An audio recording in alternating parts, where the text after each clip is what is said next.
په بامیان ولایت کې له تاریخي ابداتو څخه د ساتنې تر نوم لاندې د فوټبال سیالۍ ترسره شوې.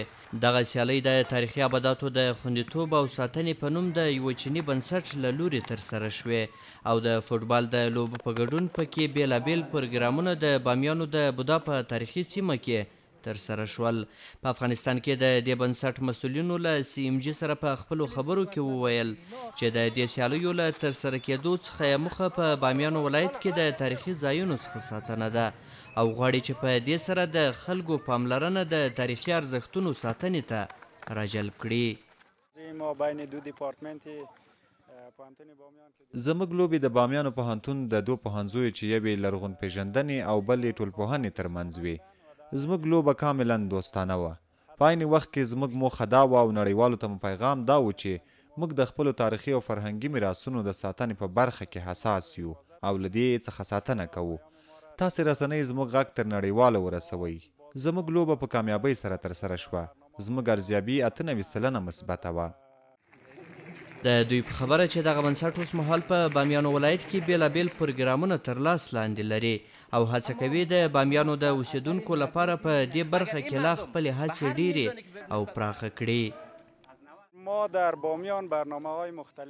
موږ په بامیانو ولایت کې بیلابیل پروګرامونه لرو. د بامیانو په پوهنتون کې چینایي کورس د اطلاعات فرهنګ ریاست سره په همکارۍ یوه بله برنامه په لار اچول شوې چې د لرې پرتو سیمو ماشومان راټول هغه ماشومان چې په شرایطو برابر دي یو ځانګړی صنف مو جوړ کړی او دوی ته زده کړې ورکوو. دغه برنامه فقط د جمعې په ورځ وي او څوک چې ګډون کوي هغوی لپاره مقرطاسیه یوه اندازه وچه ډوډۍ هم په نظر کې نیولې. د بودا مجسمې مخې ته موږ نورې برنامې هم په نظر کې لرو د سیلانیزو چارو د غونډېدو لپاره او همدارنګه د یو لړ شیانو ضرورت دی چې په برابرولو او وړاندې کولو یې موږ اخته یو کار کوو. هغه زموږ راتلونکي پلان نه دي. د فوټبال په دغو سیالیو کې ګډون کوونکي لوبغاړي وایي چې دغه ډول پروګرامونه ترسره کول ډېرې ښه پایلې لري او د دې سیالیو په ترسره کولو سره غواړي نړۍ ته دا وښیي چې بامیان یو له تاریخي ولایتونو څخه دی او باید د دې تاریخي ابداتو په ساتنه او پالنه کې دوی ورسره مرسته وکړي.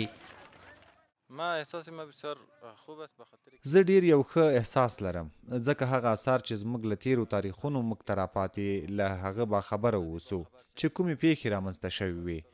دا ورزش هم د سولې لپاره دی څو د نړۍ خلک پوه شي چې په افغانستان کې امنیت دی او نړیوال کولی شي راشي او دلته د افغانستان له لرغونو تاریخي او پخوانیو سیمو څخه لیدنه وکړي. او نن برنامه چې د لرغونو او تاریخي اثارو څخه د ساتنې په نوم یو چیني بنسټ لخوا په لار اچول شوې وه او د دوه لوبډلو چې یوې د لرغون پیژندنې او بلې ټولنپوهنه د ترمنځ وشوه او هدف مو له خپلو اثارو ساتنه ده او دغه راز غواړو خپلو تاریخي او باستاني اثارو ته د خلکو پاملرنه راجلب کړو.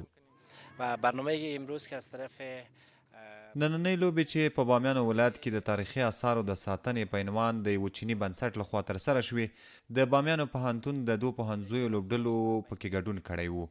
له دې پروګرام څخه موخه دا ده چې د ورزش په څیر د یو پروګرام پر مټ موږ وکولی شو د خلکو پام راواړوو څو خلک د تاریخي اثارو د ساتنې په ارزښت باندې پوه شي.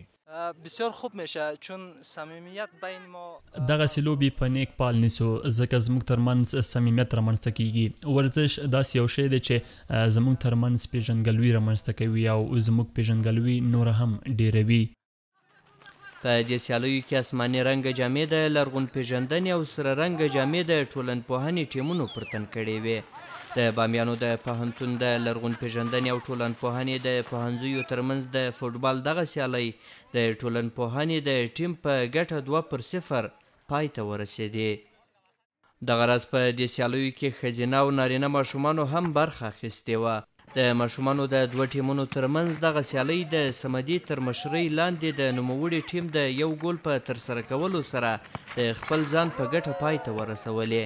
د صمدي او عید محمد ټیمونو ته له لوبې ترسره کولو وروسته قلمونه او کتابچې هم وویشل شول. ډیر خوشحاله یم چې موږ ته قلم او کتابچه راکړه او هغه خلک چې موږ تشویقوي له هغوی هم ډیره زیاته مننه کوم. موږ دلته د بودا له مجسمې سره یو صنف لرو. اوس مو قلم او کتابچې واخیستې نو اوس بودا رسموو. هم بودا رنګوو او هم دلته درس وایو او هم غواړو خپل فرهنګي میراثونه وپیژنو او رسم یې کړو. له تاریخي ابداتو څخه د ساتنې دغه چیني بنسټ ژمنه کړې چې په بامیانو ولایت کې به د یو شمېر تاریخي ځایونو د بیارغونې ترڅنګ نور ګڼ پروګرامونه هم په نږدې وخت کې ترسره کړي. احسان الله کریمي، CMG د بامیانو ولایت.